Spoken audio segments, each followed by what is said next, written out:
Hayward Podworks. 100 shows, one vision. Our sources explain it all. For more information on upcoming shows or to suggest shows, email brianhayward2026@gmail.com. And now let's get into our show. Hayward Podworks is vision, deep dives into any topic.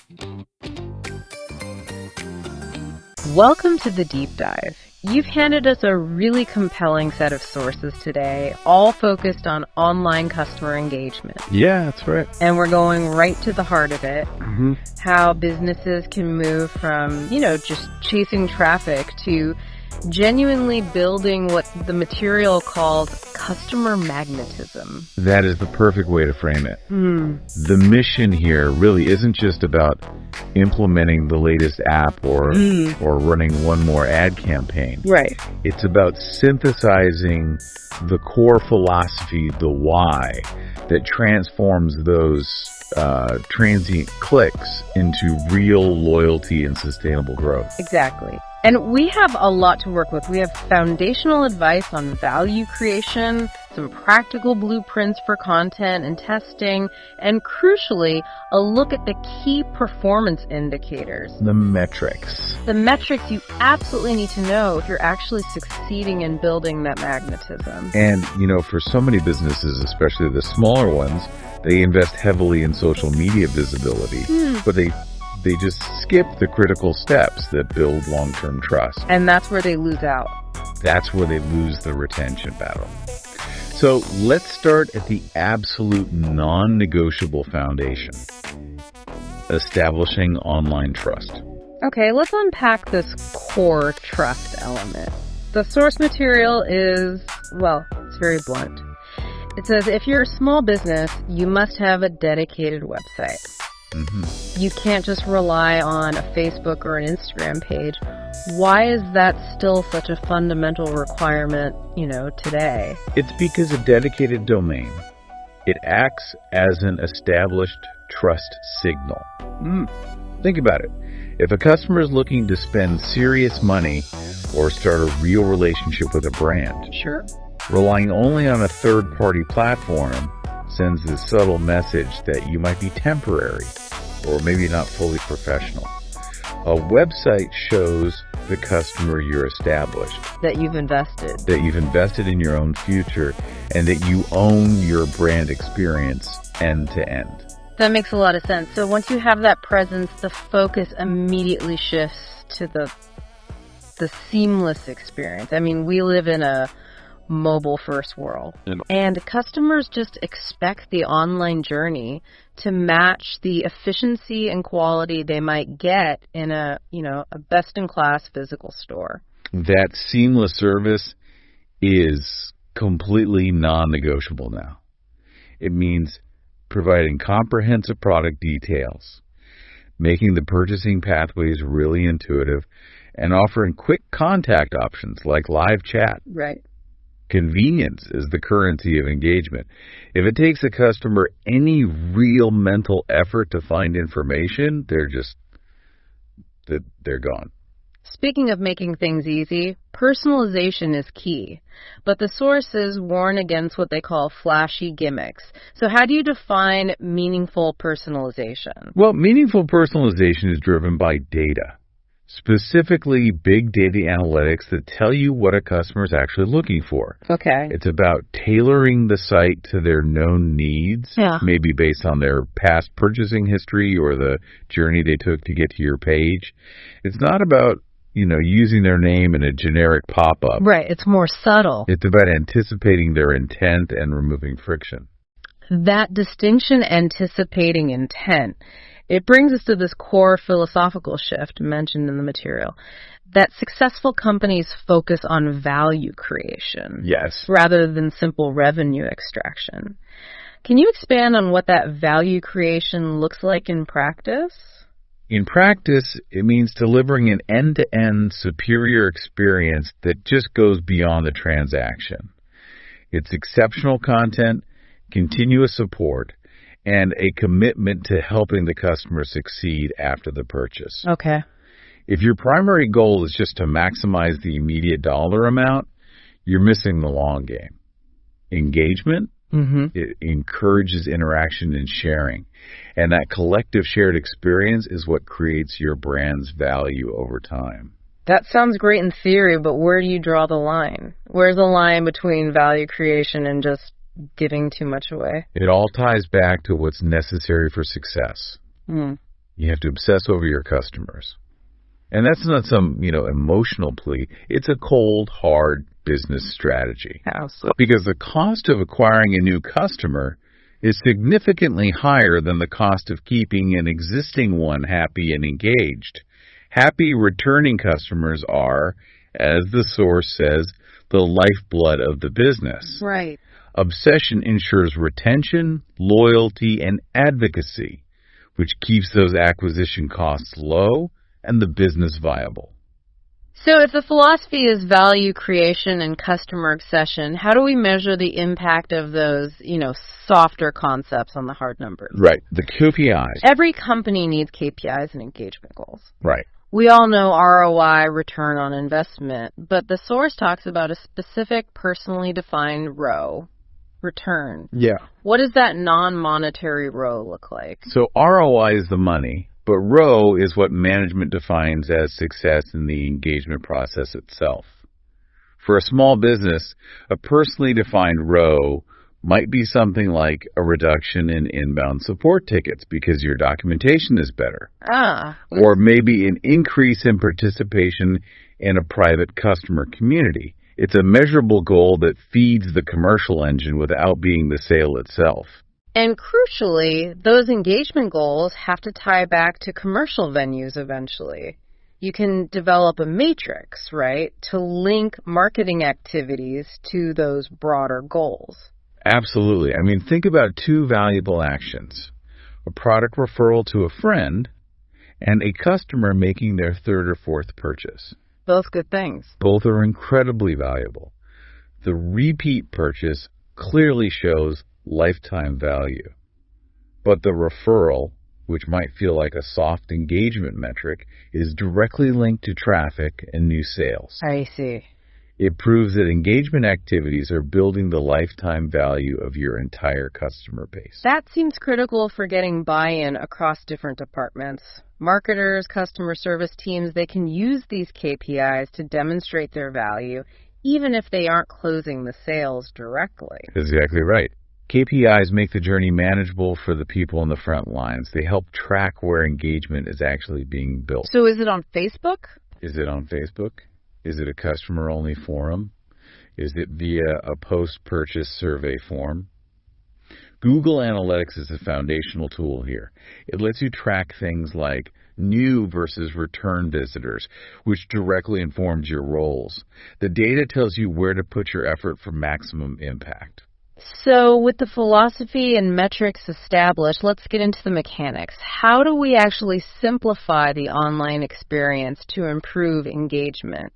Our sources really emphasize prioritizing simplicity and finding shortcuts. You have to respect the customer's limited resources. We're talking their time and their mental effort. Mm-hmm. If you can simplify an existing routine for a customer, you win. Okay. Consumers are always looking for the shortest path to unique value. That means highlighting quick purchasing options, having minimal steps to check out, and making sure that unique value is visible immediately. Don't make them work for it. And that ties directly into the 3 C's for increasing engagement: clustering, content, and copy. Let's start with clustering. How does this add a dose of reality to a purely digital storefront? Clustering combats that isolated nature of online shopping. If you're just selling individual items, customers have to do all the mental work of imagining how they fit together. Right. Clustering, say, an entire outfit, the shirt, the matching trousers, the suggested accessories, all on a single page, encourages the customer to see wholes rather than pieces. It's a complete solution. It's a complete solution. It saves them time, saves them mental effort, and, it often increases the average order value. Okay, next up is content. This can't just be promotional blasts, I take it. It needs to be lifestyle content. It has to be value added and updated regularly. If you're a food provider, post recipes that use your ingredients. If you sell specialized tech, provide website design tips or optimization guides. This value-added content helps customers maximize the utility of their purchase, which makes them feel supported and establishes your authority. And finally, copy. The famous rule, always sell the benefits, not the features. Precisely. Don't tell me your mattress has 5 layers of proprietary foam. That's the feature. Right. Tell me it guarantees the deepest pain-free sleep of my life. That's the benefit. Your copy needs to be light, tailored to your audience's tone, and always leverage SEO benefits to be visible. Okay, so once we have the right message, we need the right channel. How do businesses figure out if their customers prefer social media or email or maybe even a follow-up call? You just have to test the market continually. There's no single answer. Customers prefer different channels for different types of communication. You need to segment your audience and run tests to see which channel gets the highest engagement. And part of that channel strategy is becoming the authority. The material warns that interaction with no value will actually lower your authority image. That's a crucial warning. If you're just posting fluff or clickbait, you erode trust. To build true authority, you have to offer free, substantive advice and bring your genuine expertise out into the open. That commitment builds loyalty. It does. And one incredible engaging strategy mentioned is offering customers access to staff, the product designers, the production team. Why does that transparency about how and why things work increase loyalty so deeply? Well, it pulls back the curtain. It turns the transaction into a relationship. When a customer understands the care or the materials or the complexity behind an item, they feel connected to the people who made it. I see. And that insight is incredibly engaging. It makes the customer far less likely to jump to a cheaper competitor. Let's dive a little deeper into content structure.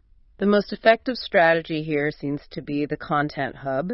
You create a blog as a central repository, then repurpose that content across social media and email.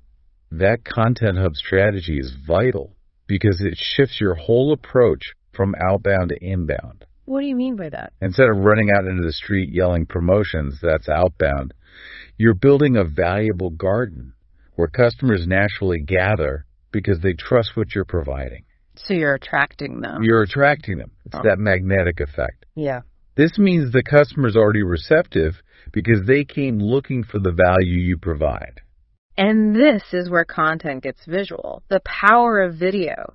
The data clearly shows that adding product videos creates a richer page, and it really boosts conversion rates. A picture is worth 1,000 words, but a good video is worth 1,000 data points. It provides context, it demonstrates use, it builds trust, and you don't even have to guess what type of video works. You can use competition analysis software to see what's succeeding for others. Right, like RivalFox. It uses an algorithm to collect real-time data on competitor KPIs across social media.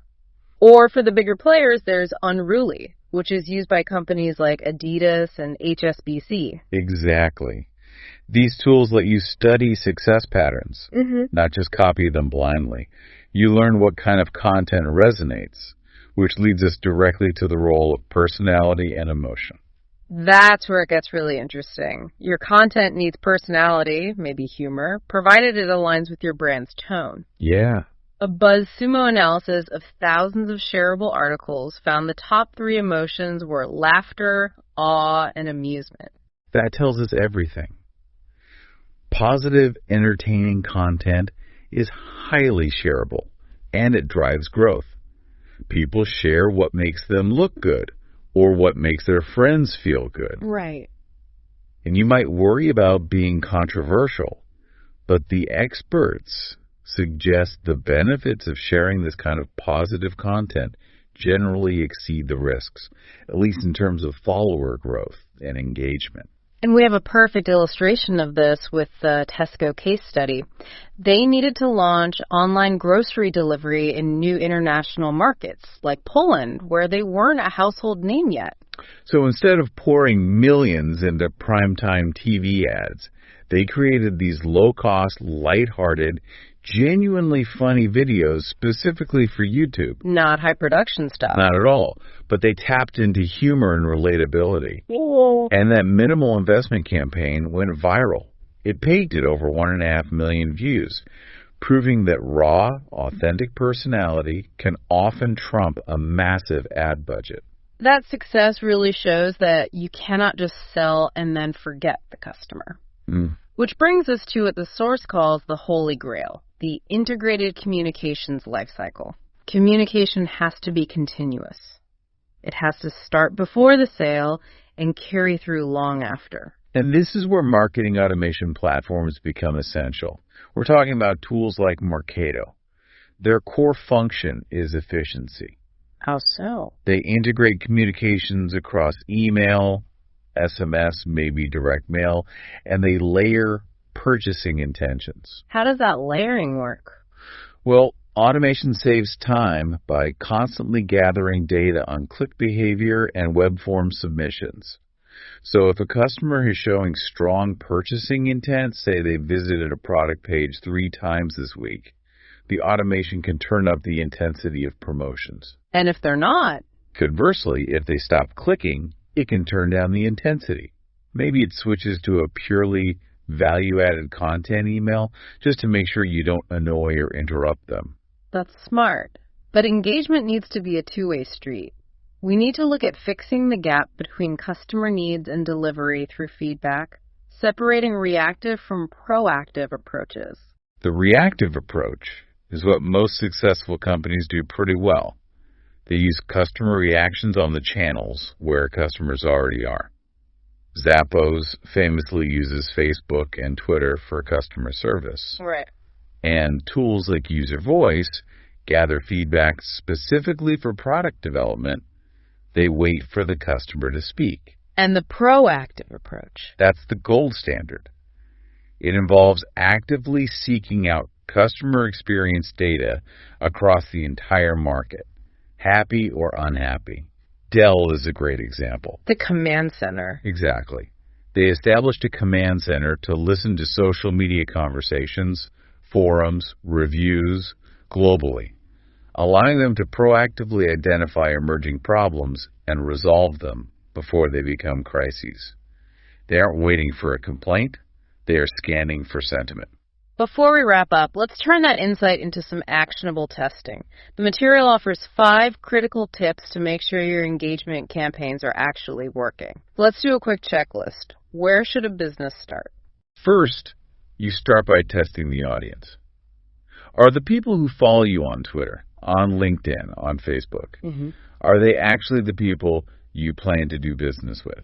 You need the right people in the room. You need the right people in the room. Okay, once we confirm the audience, what's next? Next, you test the content. Look at the data.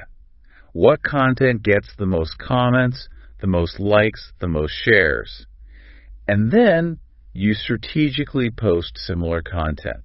It's that simple. And after we know what works, then you test the depth. You find out why the audience is responding to that content. This helps you uncover the underlying issues or desires that your product or service actually addresses. And the practical timing element. That's the 4th tip. Test the best time of day. Engagement rates can fluctuate wildly based on when you post. You have to determine the exact window when your posts get the most attention. And the 5th, keep it manageable. Precisely. Test each site individually. Focus your efforts on maximizing results on one social media network at a time before you try to conquer them all. And all this testing helps us understand the true hierarchy of engagement. We know that likes, they generally mean someone read it or found it interesting. Yep. Shares mean they see value for other people. But comments take the most effort. Comments indicate the highest level of successful engagement because it means you've actually started a valuable two-way conversation. That should always be the ultimate goal. This has been such a deep dive into building magnetism, not just traffic. We've covered everything from ensuring you have that seamless website presence as an established company to the specific emotions, laughter, awe, amusement that can drive virality. And even the strategic use of competitor analysis tools to spot patterns of success. The overarching theme is absolutely clear. Engagement requires an unwavering commitment to value creation over simple selling. The tools are more abundant and sophisticated than ever, yet engagement remains one of the most overlooked parts of the whole business process. Smart companies are constantly harnessing customer insight, whether that's through simple ad hoc email surveys or dedicated tools like Compile or 4Q, which specialize in learning about visitors who leave without buying. They use that to continuously improve their magnetism. This insight is crucial for understanding whether your engagement process is effective or has critical weak areas. So you now know that customer insight can be gathered through easy surveys or powerful proactive command centers like the one used by Dell. Given that the cost of not engaging or failing to address an issue identified by that proactive feedback can mean losing the absolute lifeblood of your business, which insight gathering tool is truly the minimal investment you can afford to skip. Think about that level of necessary investment until our next deep dive. Hayward Podworks. 100 shows, one vision. All right, this is Hayward Podworks, and that's today's episode. If this helped you, do me a favor, hit follow, leave a quick rating, and share it with one person who'd get value. Want the extras, links, and new drops? Check the show notes. Until next time, stay sharp, stay consistent, and keep building. Hayward Podworks. We'll talk soon.